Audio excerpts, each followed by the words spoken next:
Okay, good morning, everybody. Welcome to the June 19th Chair's Breakfast. For those of you that are new to the breakfast, it's a pretty simple and straightforward activity. I have just two very brief remarks to make, and then we will just zip around the room. We'll start over here.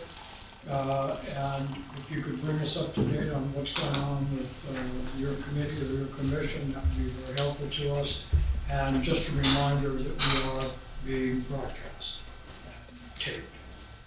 So folks at home can enjoy our local meeting as well.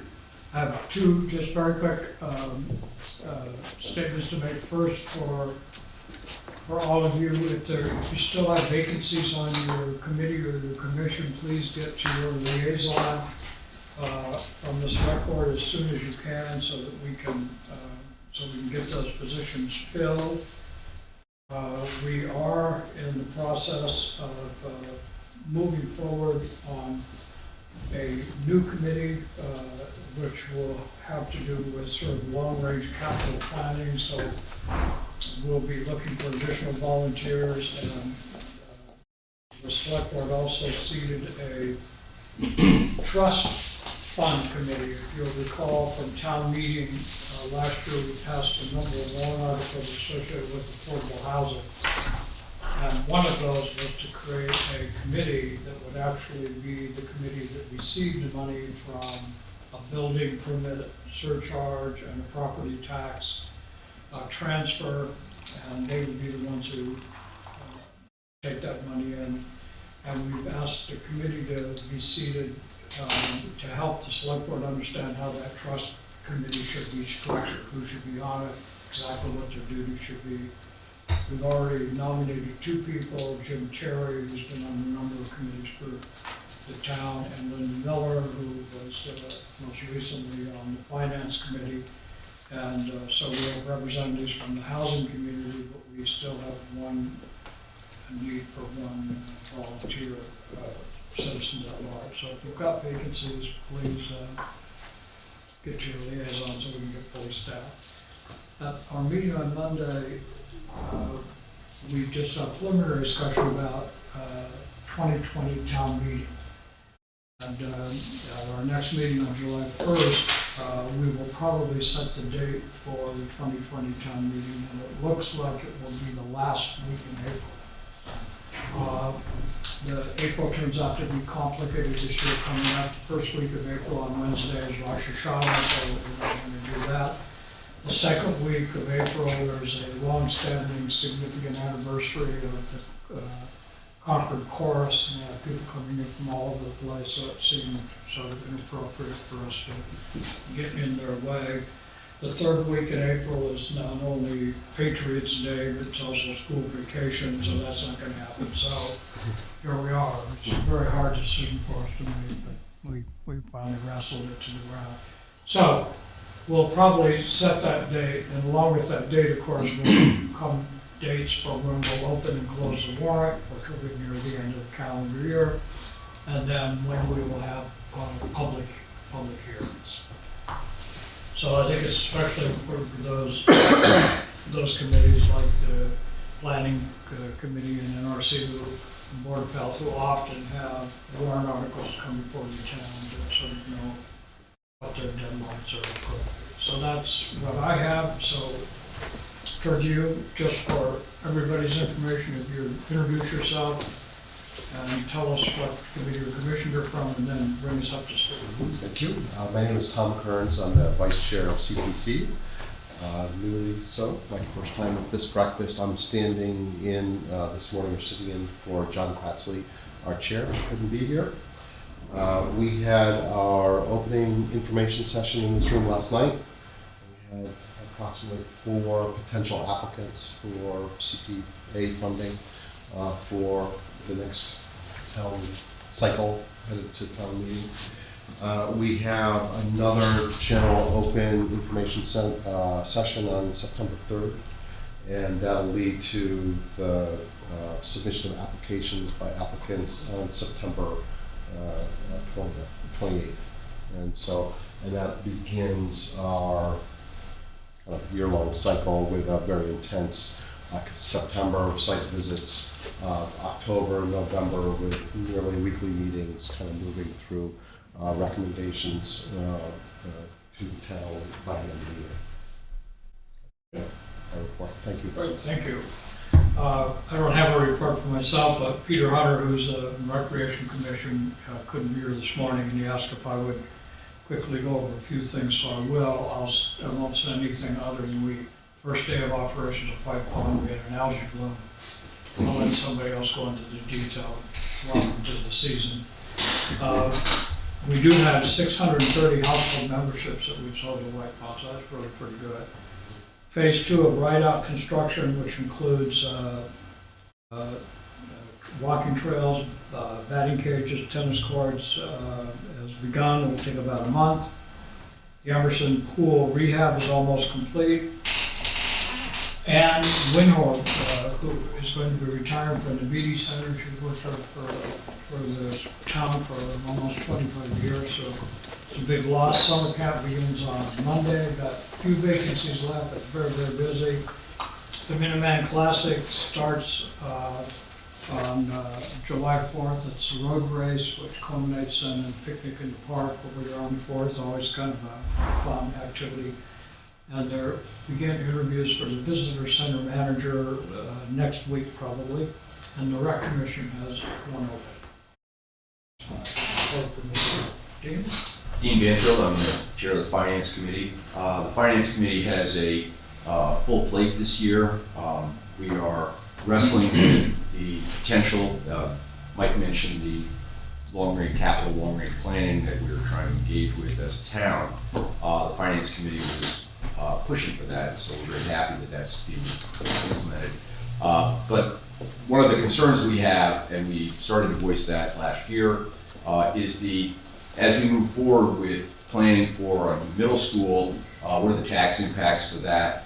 Our 5-year tax projection modeling that we've been instructed to do by town meeting 2012, there was a warrant article causing us to create 5-year tax projections. We have always not included any debt service that has not yet been passed by town meeting.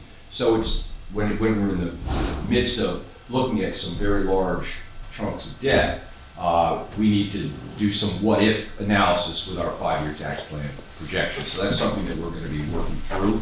We're also going to be trying to sort of work on what does it mean to have a sustainable tax increase for the town. We've been on that for about 1.5 years, almost 2 years now, and this year we may be issuing some of our first indications of what we think as a 5-year sustainable tax growth rate for the community. So those are the things, and that's a lot for us. So, Plus your normal business. Plus our normal business, and just setting a guideline. Dean, is the long-range capital planning activity, is it a committee or a task force? Well, it's a good question. Finance committee no member of the finance committee is allowed to participate in any other town committee. Right, that's just the issue. Yeah, so they're trying to sort of get squirrely with that and call it a team and install a finance committee member on the thing. I made a comment at the select board meeting that go ahead, call it a committee, and the finance committee member can be a liaison who fully contributes vocally and ideas, but is not allowed to vote. And as a non-voter, they can just be a liaison and not be a member. But it's a little confusing because, I mean, isn't the charter of the finance committee, doesn't it include long-range financial planning? I mean, why do we have a finance The committee? finance committee's job is to make judgments about items that are coming before town meeting. That's the primary It's to advise town meeting They're like Yeah, but in the context of long-term capital requirements, you would think. So we're not going to go with the team. The select board is going to seat a committee. Committee. It's going to have a liaison. I don't know. It's going to be you. It's going to have a liaison from the finance committee. That's worked in the past. The way these committees work, people who are liaisons are not shy about sharing. Right, but that it will stand for the foreseeable future. That we don't know yet. We don't know whether it's a committee that's going to get seated and do a job, and then turn updates back over to the schools and the town, Which would feel like a task force. which would feel like a task force, but it would still have the same requirements that a committee would have, open meeting law. Sure, sure. Or whether it will become a standing committee. So we haven't gotten that far yet. Yeah, I guess I was just curious, given the challenges that are ahead of us and coming from various aspects of the town government, like the schools and the municipal build-out projects, that it would seem to make sense to have a cross-functional task force that would have membership from committees. But We will. It'll have representative. What we usually do when we start a committee is it would have, the committee is about something.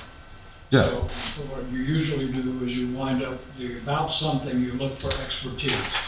And the expertise can be, well, we need somebody from the planning committee because it looks like a planning gate or something. Yeah. Like that. So part of the committee would be, the membership would be from folks who have vested interest or expertise in that. And then part of the committee is always citizens at large. right.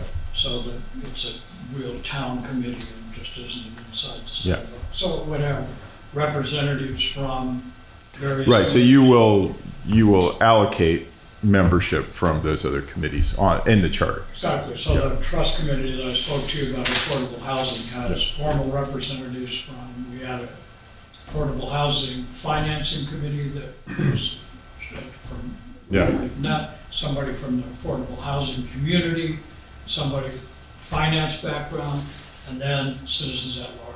Okay. When we do this one, I don't know exactly what it'll look like, but it'll have representatives from those people who will be driving capital activity, the schools, the town. Debate also, we didn't really debate much, but is it going to be called a capital planning or capital and facilities planning? Or we're going to throw roads, public works, that kind of stuff in there, or is it just going to be physical structure? Yeah. Still talking.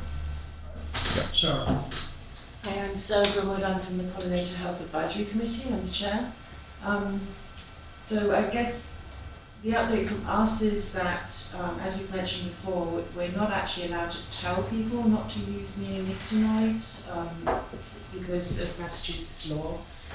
So what we're trying to do is educate everybody in the harm that they cause to pollinators, and also to show residents what they can do to actually build their own pollinator habitat. There's a lot of interest, we've heard from a lot of people about that.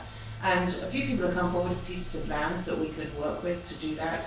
So we've identified a piece of land that we hope to use as an example of different types of habitat that people could grow and then put that on our website so people can follow. So I have a question for you, Mike. Is it okay to have one of our meetings as a field trip to look at a piece of land that has been managed in this way, and we can post where we're going to be at a certain time? Is that okay? Absolutely. Okay, so we're planning to do Just that treat it as a regular meeting, or just list it as a Yeah. field trip and give people so they know where you're going to be. Because there's an area called Peter Spring that some of you may be aware of that was is a habitat that's been worked by Brian Windmuller, who's a biologist, and this was set up to the habitat's been managed for endangered turtles, and apparently it's beautiful and has lots of examples of what we might think about. So we're going to do that. Right, and the term of your committee was just extended and you were all reappointed on Monday. Oh, good. Okay, so we'll be receiving. So I do want to talk to you about changing one of the memberships, but we'll talk about Okay, Bob. Hi, I'm Bob Gross from the Historical Commission. That's actually a good segue because Peter Spring, I believe, was named after Peter Hutchinson, who was one of the people of color who lived on the edge of the Great Meadow and Big Field in the small black community that persisted in that area for more than half a century. So I'm sitting in for Melissa Salfield, who's the chair of the commission.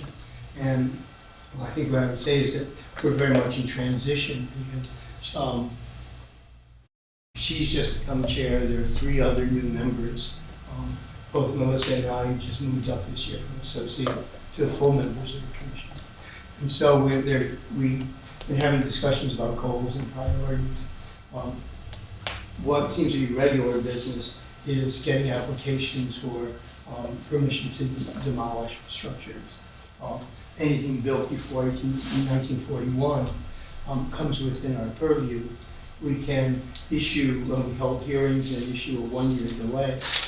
The question of its effectiveness is very much open because contractors can just work in the 1-year delay into their own planning. And so I think besides holding hearings under the existing ordinance, we talk about, whether changes should be made.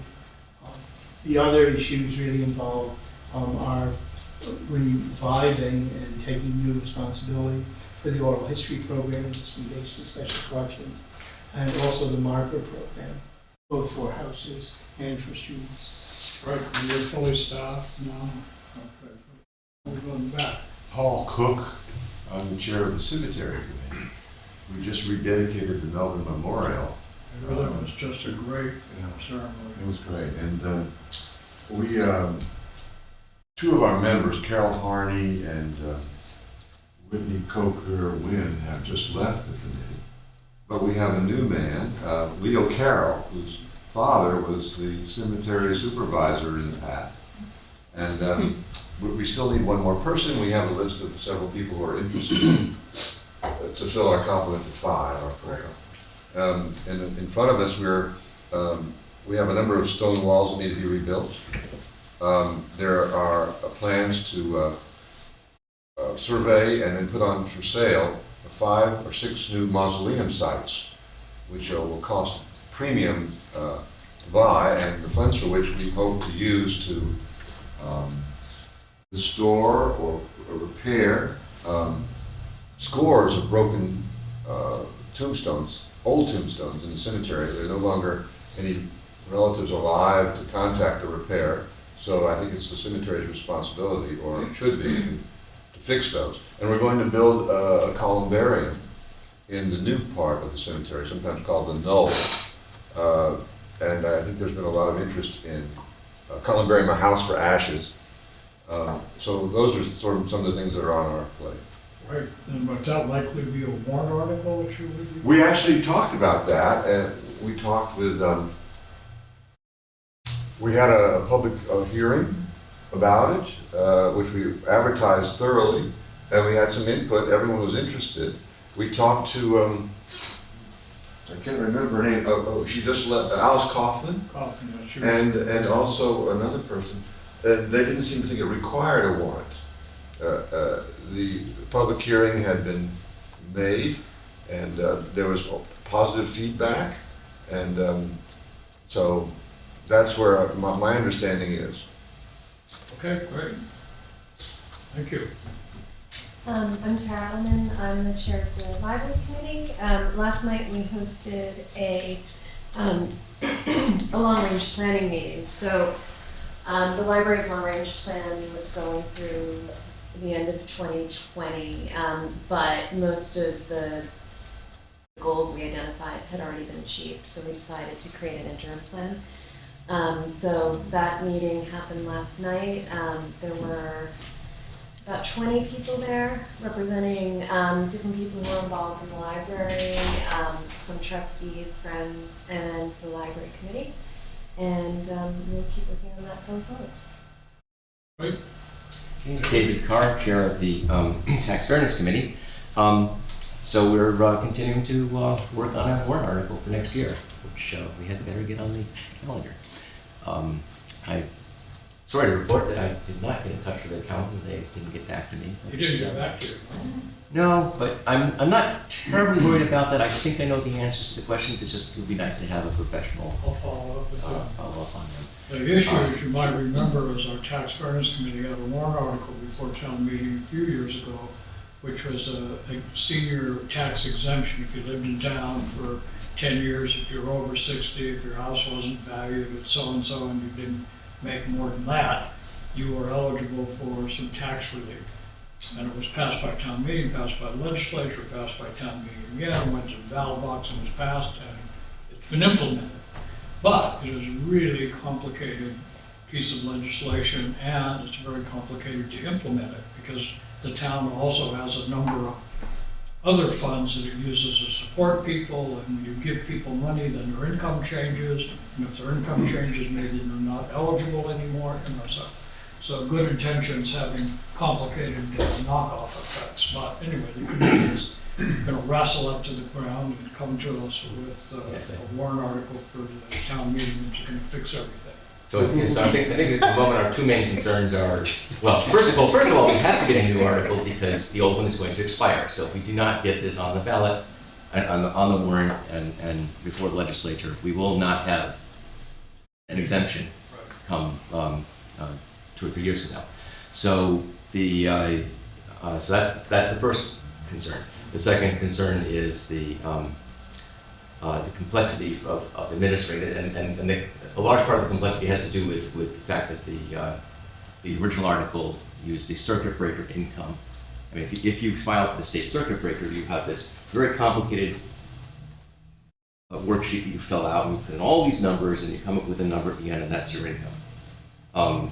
Well, we have people who are eligible for our thing that are not eligible to file this thing because their houses are worth just a little bit too much. So our people are doing this form for them, and it's an entire new thing they have to learn. So I think we have solved that one. If we just go with gross income, Yeah, I think it's essentially the same number, and they know how to calculate it. anyway, the committee's working hard. Yeah. We're meeting this Friday, as I recall. That's right. So the other remaining concern is that if you give people too much money, it will make them actually ineligible for the circuit breaker because they're not paying enough to be eligible to have this thing bring them down to their 10%. So it may not be possible to solve in all cases. We may be giving back $1,000 to the state. Effective committee. But yeah, we'll do what we can. Sorry. Need this nearby. Yep. Rick Eifler, Concord Housing Authority. We're working on, we're waiting for the Giroux property. It seems to be caught up in legal sort of how to give us the property through all the Massachusetts rules and regulations. But assuming that is still in the works, we have a request for some upfront design money, sort of the soft costs of developing a little house there. We have a request into the town manager for $50,000 for soft costs for the project. We don't know where that stands or whether it might have to wait for this trust committee or whether the town manager can actually use some of those funds prior to the Affordable Trust Committee being established. You might know better. I can answer that question for you. The town manager, the first warrant article we passed was Article 23, which was an allocation of $500,000 in free cash for affordable housing. It's under the control of the town manager. Okay, so whether the town manager will do it or not. Right. And then that town manager is changing, so we don't know how that might And be. once the trust committee is established, my suspicion is that the town manager would then transfer whatever remains of that free cash allocation into this trust. So, And then it would all be under the yeah, trust. that article was made important because we knew it would take us at least a couple of years to get this through the legislature back. And what do you do in the meantime? And then the other thing, sort of waiting on the land transfer and do we apply or not apply, would be for CPA funds. But I would think we would just go ahead and apply for the CPA funds and on the next September stuff round. Expected would happen. So we'll put something in with the expectation that it will happen. And then let's see. So that's it for the Giroux property. We're also working on our 18 federal units that we own, but are under federal control contract. The federal, as I've explained before, the federal government is trying to reduce their public housing program and shift it into other programs, either, mostly the Section 8 program. So instead of getting public housing funds, we could take over our own 18 units, take them out of public housing, give them to ourselves, and then run them through get Section 8 vouchers, project-based vouchers for each one of the units, and then we'd be getting Section 8 funding for each of the units. So that's the idea for those units. In order to do that, we have to establish we are a nonprofit, but we're under a different regulation than the nonprofits that people are familiar with, which are the 501c3 nonprofits.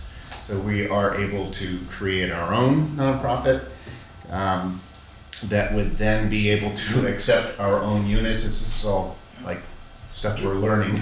It would be the same board, and it would meetings at the same time, and it would just be sort of a separate little thing that would make it legal for us to own our own 18 units.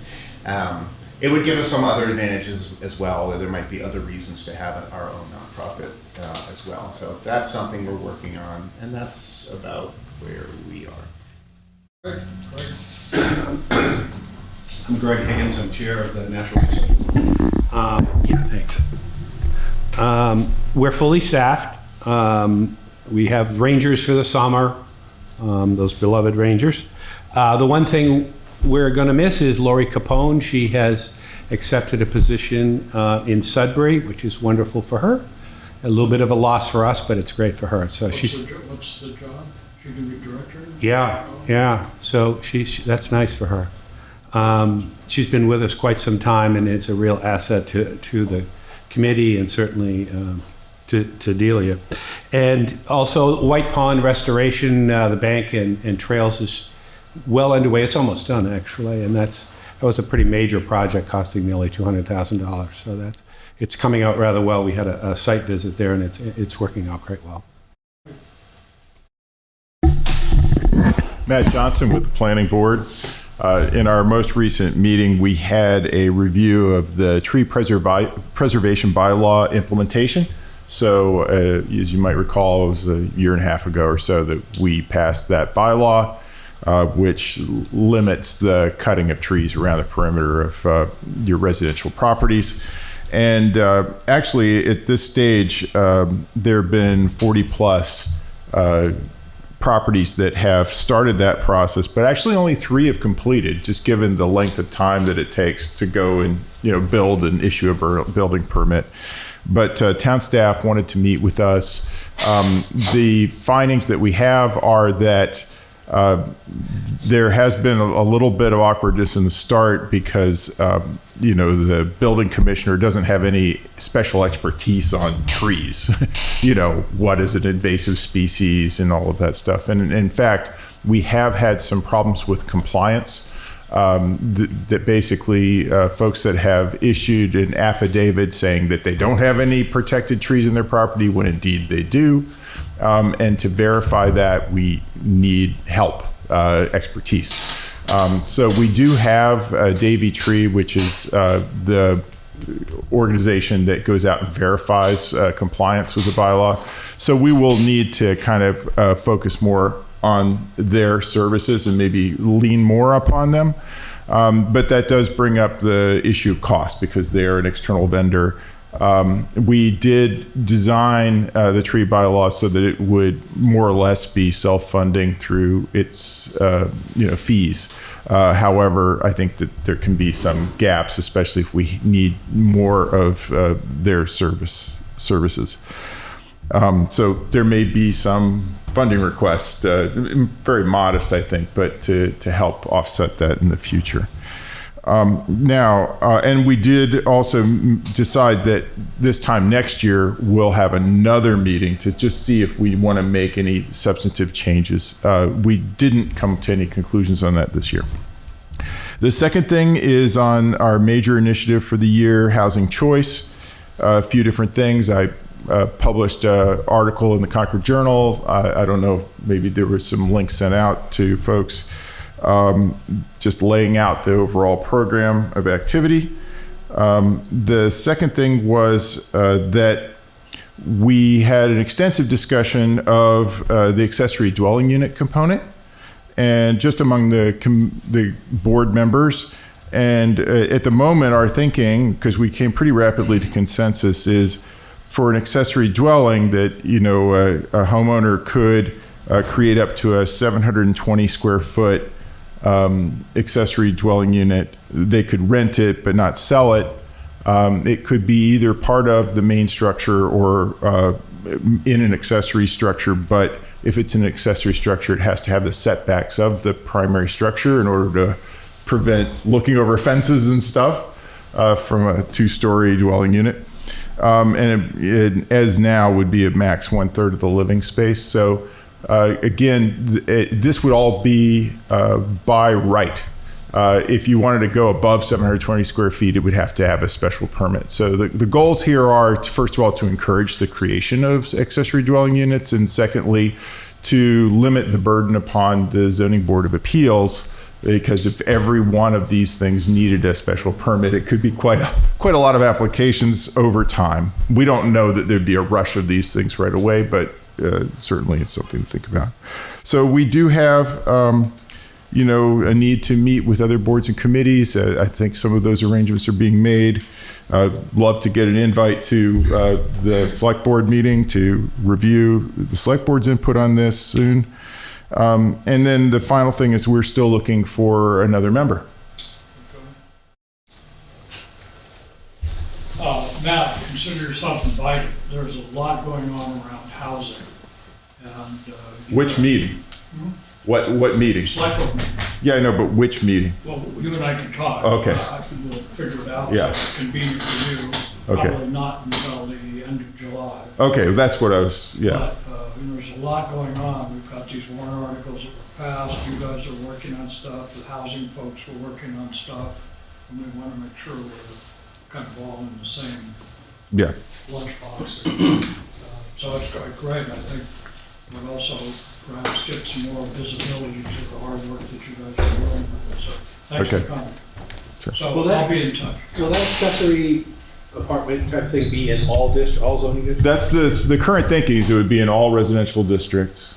Yes. And it'll be rental, so we'll get some rental. Be rental. Inventory, Yes. which is desperately needed. That's right. The thought, we had a discussion of whether or not you could condoize one of these things, but then that we decided really turns it into a two-family.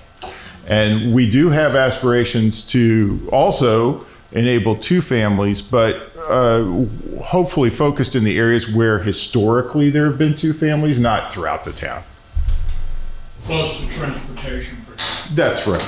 That's right. And the way it works for affordable housing, for example, if we passed a zoning bylaw that allowed these secondary units to be rentable, the town, with the monies that it would collect from the affordable housing activities, the warrant articles that we did last year, the town could come in and subsidize that. So if a market rent was $2,500, the town could come in with its funds and subsidize that to create some affordable housing rental units, which, as Greg mentioned, really, I saw a hand. Yeah, I just wanted to say this would be fabulous because about 15 years ago we put in an accessory dwelling unit for my parents, and the only way we could do it was by like rezoning as a two-family and doing the special permit. So would this allow us to rezone back to being a single family with the rental, or are we still?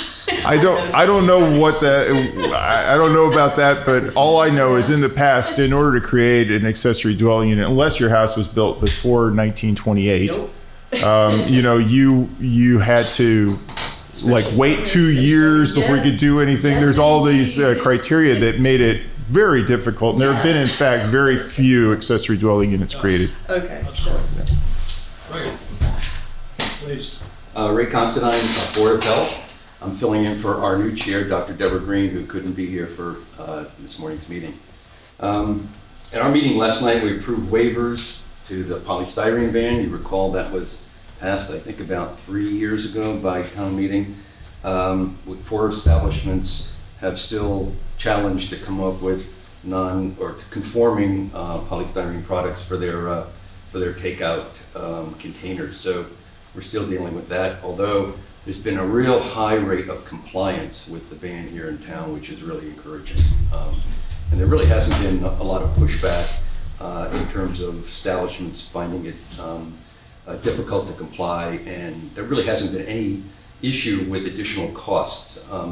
These waivers are granted because there aren't any suitable alternative products yet on the market, and they're hopefully coming down within the next year. But this has been really encouraging in terms of compliance with the ban.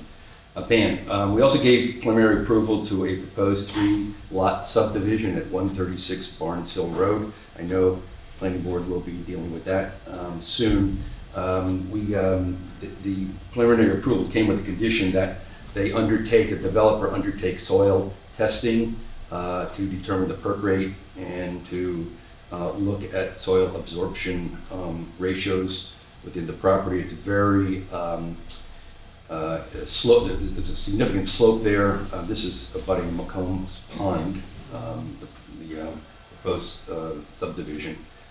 So preliminary approval is just that. They have to comply with the soil absorption tests. And I imagine that the planning board will have a lot of questions going forward on that property. I guess it's going to come up in the next couple of months with you folks. Boards of health conduct the first tests in terms of whether it's possible to put a septic in on any new construction, and that's really what we were doing last night with that preliminary approval. I think, Mike, you mentioned White Pond. It was due to open for the season on Monday, and there was an algae bloom. Algae blooms are dangerous. They emit some very serious neurotoxins, can be deadly for pets and for children, and it could affect adult swimmers as well. So unfortunately, the pond is closed. I don't know what we're looking at this morning. The hope is that it can open. I guess the caution here is that typically blooms happen when it gets warmer out and there's more sunlight and the water column brings up the algae from the bottom of the pond or the bottom of the waterway. This is early. We were just talking before the meeting about kind of debating on what was happening, and maybe there's been so much runoff that phosphate levels are higher. We're not certain, and maybe you can give us more information on it. But hopefully this will not be a reoccurrence of 2015 when the pond was closed for most of the season. So that's going on right now. Well, you guys were also talking about the issue of vaping. Yes, this has come up for probably a number of meetings now on youth vaping. That is the use of electronic cigarettes. If you're not familiar with the term vaping, it's in epidemic proportions at the high school. We were fortunate to get a $25,000 grant. Health officer Susan Rask wrote this and was funded. And part of it will be on vaping education for youth and families. And also we have enough money to install some vaping detectors in the restrooms. It's a shame that we have to spend money. I think they're about $2,000 a piece. Shame that we have to use resources for that. But it's become, it's really become a significant problem. The most recent youth risk behavior survey that's conducted every 2 years determined that in Concord, about 24% of seniors have vaped within the past 30 days. So it's a real significant problem. Vaping is concentrated nicotine, also could be concentrated marijuana that is vaped through a pen. It's like a USB port device that heats it up. It's very difficult to detect, but it's been linked with seizures in kids, heart disease. So it's really a serious issue. We're trying to figure out what we can do through our regulatory authority on the board to tackle this, and I know you perhaps have heard some of that already. The only other thing I would say is the state has begun to do mosquito surveillance this week in Middlesex County, particularly for West Nile virus and Triple E, that's the Eastern equine encephalitis mosquitoes. So there were a few reports last year. I don't know if there were any in Concord, but in surrounding towns. Triple E is a significant health issue. It's a 30% mortality rate, according to the CDC, with mosquito bites through the Triple E. So the state does the surveillance for us, and then of course we will report anything if there is any cases that come up. Thank you. Can I ask, in this vaping thing, which is amazing, it's 25%, are you allowed to have a vaping device if you're a student? No, and the town and the school can confiscate it if you're caught, and you're suspended if you are caught vaping. Really? Yeah. It still doesn't.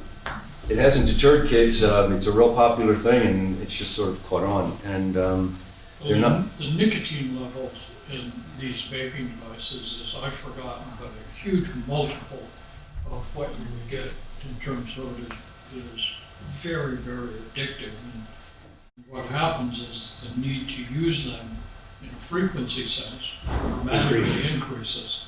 And so the Board of Health is looking at using the regulatory authority as they have with cigarettes to sort of ban flavored, except for menthol, but ban flavored cigarettes, and whether or not they could go forward with some kind of bylaw banning flavored vaping.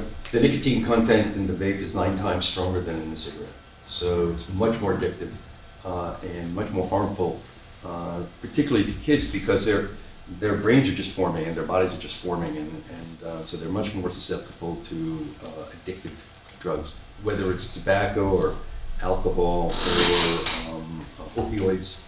All of that's where the danger lies. Right, thank you. Carmen Jacquier, White Plum Advisory Committee. It was a shame that they got the bloom that day, but it's not all hope is lost, because in that day I did an awful lot of sampling around the pond. I rode the pond, there was dispersed bloom along all the shore, but when I was processing those, the numbers were not high. The highest numbers were right at the beach with the first showing of the bloom. Those were actually the highest numbers I ever got in a processing. But when it turned blue later in the morning, those numbers dropped down by 3/4. There's one thing, when I was rowing the pond, there were some kids that went to Dover Beach. They sent there to swim, probably about like 9, 10. And I talked to them about the bloom, and I said, you shouldn't go in the water, there's this bloom here. And as I got back home, I saw they were in the water. And you were talking about education, and I think there needs, this is now a town beach, and I think the town should do something about educating about blooms that really gets the word out to kids. I mean, fishermen stand in the blooms all the time. They put their hands down in the blooms. I was telling them, rinse your hands and rinse the fish, that, because you never know what the toxicity is. White Pond has 3 cyanobacteria I've seen for the 5 years I've been testing, and this was one of them. And Deletionsphaerum lambermanii is the one you see in the spring, so it's not unusual. But that the test sites that I went to where we were testing over 2 of the deep pits, those numbers were very low. And when you see a bloom, it's like a plant flowering, like an annual. It's bloomed, it's exhausted itself, and it sinks back down. And you can have clear water and good numbers. And in 2017, the first bloom was 628, so it's not unheard of. It's not unheard of. But I think somehow there has to be a townwide education about the dangers, especially to kids. A grandchild of one of the former members was swimming at the White Avenue side, and he was sick for 3 weeks with diarrhea, fever, and vomiting. And the day after he swam, there was a bloom there. So it's a danger to kids, and dogs can die. They get it on them and they lick themselves and they can die, depending on the toxicity. Well, that's a good point. Now that it's a town resource, I suppose it's our responsibility. So maybe we could work with the Board of Health to put something together and get it in the paper and on the town website. That would be great. I think it's really needed now that it's it's a town beach and people are going to be going there. The big job they did at Sachem's Cove and All Dam Let In has been super, because the ESS, according to the report, the main pollution for White Pond is runoff, because there's steep sides, excuse me, all around. So that's just going to help a lot. And I know that there's something in the works for the state and town with this land management agreement, that the boat launch, which is the highest polluter, according also to ESS's report, can get fixed so that it doesn't get this runoff into the pond. I met with Jack Shepherd in April. He was telling me about this. You crown the road, you make a series of swales out to the side, you plant them with plants like rain gardens, so you disperse and you absorb that runoff. You can't do anything about the steepness, but they've done that with the same situations in other places in the state, steep entry like that. Right. Thank you. I've got a couple questions, but I want to make sure we get through everybody, because we're supposed to be done by 8:30. So please, hi. Happy Guthrie from the Ag Committee. We had our June meeting at Barrett's Mill and got to see some older farmers who hadn't been to our meetings, which was nice. We have launched our summer passport program, which the passports are available at all the farm stands, and that includes all summer up until September when stone soup takes place. It means that you can go to all the farm stands and get stamped. Up to 7 stamps are needed to go into the drawing. And there will be some summer events at different farms, which will also be eligible for stamps. And we are also planning Ag Day, which is September 14th, with the Garden Committee, where they will have also the kitchen garden tours in the afternoon. So we have a busy summer with growing and planning ahead. Right, thanks, Happy. Jean? I'm Jean Goldsberry from the Commission on Disabilities, and we're working on 2 projects right now. One is to provide lock boxes for people with disabilities who are under 65, because the Council on Aging provides them to anyone over 65. And the other project is an adaptive bike program. And we're working with the Acton Commission on Disabilities on that program. We'll be having a joint meeting in July, and also we'll have someone from Pedal Power there. Pedal Power has been identified as a potential holder of these bikes, so that people can rent them, and then they're right there on the rail trail. And we're trying to determine, should we use some of our funds to purchase a bike or 2, or should we let Pedal Power purchase the bikes, and we provide some kind of coupons or something for people to be able to, vouchers to be able to rent the bikes directly from Pedal Power. So that's still all in the works. Great. Thank you. Hi, I'm Peggy Wargela, and I'm from the PEG Access Advisory Committee, and I'm representing Carlin Reed, who couldn't make it today. We've lost 2 members, Jill Kolpak and Frank Breen, but we have 2 new members who've come on, and I don't remember their last names, but Eugene and Victor. And so we have enough members, and Carlin is not going to be the president, but Scott Hopkinson, who's agreed to be the next president, hasn't actually been voted in yet until our next meeting. We completed the survey of town members, and we got about a 15% response rate, and it was a little bit disappointing, but if you compare it to like a normal direct mail where 1% return is great, it's not bad. They're still analyzing the results.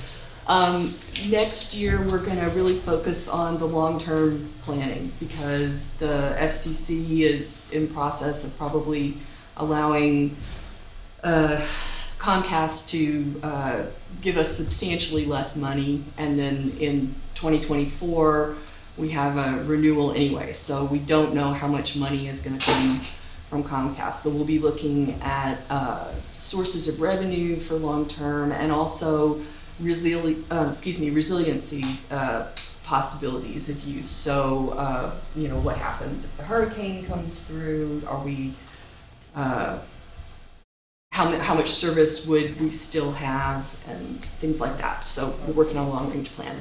Those of you who don't know, we get paid on a quarterly basis with just about 5% of the revenue Comcast gets from Concord citizens for internet services.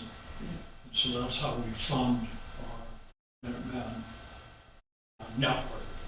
Oh, and one more thing, they've hired a general manager who just seems lovely, and she's getting on her feet, and she has a lot of really interesting creative ideas. So. Morning, Bill Herring from the Board of Assessors, representing Tom Matthews, our new chairperson. And this is a slow time for the Board of Assessors, although a very technical time. The abatements have been wrapped up, and staff is working on classifications and commitments and working out the tax rate to recommend to the board. As others have pointed out, there are a lot of complications in the process and a lot of interaction between things. The trend is that the upper end housing is going to be supporting the town less. Those values seem to be coming down. That's what's being reviewed now, the 2018 sales, which will be used for our next 2020 fiscal year. And I'm just a short-term member of this, but I can see that it's all, the tax burden is pushing very hard to the middle market. The greatest increases in value, of course, have been seen in the less expensive properties. And many of our abatement requests came from people who own what are called old-style homes at the turn of the 19th, 20th century that were built, tend to be close to transportation hubs. And they're seeing a lot of pressure on the prices and shifting the burden down, because as we all know, taxes are one large balloon. You push on this, it comes in on the other side. So that's the report for the moment. It's slow season, but promise to have something ready for you on time. Your abatement season is busy season. Yes, and they went well. Wrapped it up.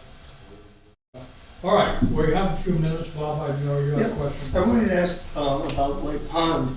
Is in your advisories to people out swimming, is it just an on-off switch, safe, not safe? Because the description you gave of it looking good, and then people would be swimming, kids would be swimming, and then the next day there was an algae bloom. Is there any midway in which you can advise them more? Not really. You can't really know it until you see it or smell it. No, but you know that I think the pond's gonna get into a better condition. The town now has such a stake in that beach, and a lot of times, I'm afraid White Pond was kind of neglected by the town, that they tried to get things done, and I don't think that's gonna happen now. You can already see by the land mitigation that they're doing, that they're considering doing the boat launch and all. But it's gonna take a while for the pond to come back. There's still some troubles with it. We're gonna look into the fish stocking. Jack Shepherd said, you know, there's so much on their plate, they might not know that you've had all those algae blooms for years. That might have them change the stocking, change the amount of stocking. We think the rainbow trout is a danger and shouldn't be stocked at all because we have algae blooms, because they zooplankton and they are the enemy of the algae bloom. They eat the algae. So I'm going to be meeting with the head of the fish stocking soon, and we'll talk about that part of it. When you talked to the select board on Monday, you made note of the fact that it's stocked with a variety of fish, some of which are not native to this area. Rainbow trout isn't. The other ones are brown tiger and eastern. I think one of those isn't. But they're smaller fish, and like brown trout never eat zooplankton. So we would like to have a lot of brown trout, you know, rather than having the rainbow trout. Also, the 3 deep pits in the pond go anoxic in the summer, and that anoxic level oxygen-deprived water, is rising in the summer. So rainbow are the bigger fish, and they need that deep depth. We really don't have a good habitat for them anymore, you know. And when you have that water at the bottom layer without oxygen, it lets iron leach from the sediment, which changes to phosphorus, and the phosphorus feeds the algae. So the town has, I know Delia has thought about alum treatments. It's the oldest, safest method. You sprinkle it down. You have to do very careful calculations beforehand so you don't kill your fish or your wildlife. And the ESS said you could just do the 3 pits. You wouldn't have to do the whole pond area. And that could make a big difference, because you seal that up, maybe you don't get the anoxic level, the oxygen stays. Did you have a question? Thank you. I wondered, is this, are these bacteria something that you have to worry about transferring from one pond to another on boats? No. Oh, good. Okay. Maybe if you go into a bloom, but if you're out of the water, they'll dry up. They'll die. Yeah, Right, but yeah. if somebody went into canoe in spite of the bacteria and then came back out and went to another pond, they could, in theory, take it with them, or? Not live. Good, okay. Not live. I believe the state is going to start testing. Yes, they do you wanna are. make a Yeah, comment about that? Susan Rask already called the Mass Department of Public Health and a lab in Connecticut. Yep. So they're going to do a more thorough testing than I could do, because they're going to do toxicity levels and such. The turtles in Peter Spring have a great following. I live in the neighborhood, and we're all in on it. Brian does a wonderful job of kind of making it inclusive, and it's kind of fun. I'm the house with the turtle by the front door. In fact, we thought we had a turtle nesting, so that's when I bring out my turtle symbol.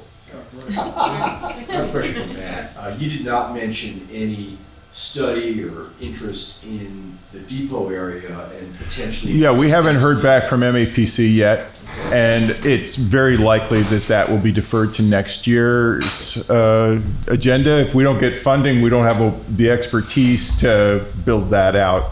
So I also had a general committee board chair facilitation process question, which was, I was informed by the town clerk that at the outset of the meeting that I should not only just say that the meeting is being recorded, but that I need to announce that, you're welcome to record yourself to the public, but if you do, you have to inform us. Now, I had heard that before, and it always sounded really weird to me, like, are we conspiratorially worried that someone else might make an independent recording that won't jive with ours, or, and so I asked the clerk what that was about. We looked at open meeting law, and it was really all about whether or not someone else's recording process would potentially disrupt the meeting and making arrangements in case it doesn't. Now, I thought, well, gosh, it's awfully long-winded to say that at the beginning of every meeting. And indeed, I looked at the recordings of recent Finance Committee, Select Board Committee, and School Committee meetings, and I did not see anyone else following this convention. So I'm curious, as a town, is this our policy, or do we just let it ride? I mean, I guess if we see someone who looks like they're just about to record and might be disruptive, we could call that out, because, that's the only thing that we're really trying to deal with. Or what do we do? Well, we didn't have anybody at our last meeting on Monday, but over the course of the last few meetings, we've had somebody who wanted to record the session, and they have asked if it was okay, and we have said, of course it's okay. Well, in an open meeting law, it does seem like it does place the burden on the person who's recording. So again, it comes back to, to ask permission.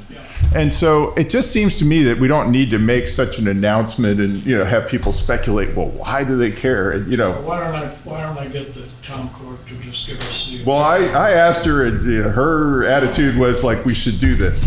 So. The light plant, I'm the liaison to the municipal light plant, because they're not here today because of their meeting this morning.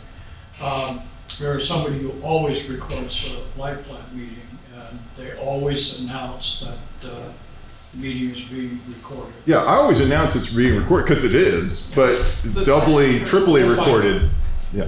Well, the PAC also has someone who records. Actually, sometimes we have two, and we always like announce that they are also recording and put it in the minutes. Okay. Don't know why, but Yeah. Well, it's open meeting law. That's, yeah. All right. I just was curious. I wanted to be consistent as a new chair, do the right thing. So, Thank okay. you all for coming. We'll see you next time.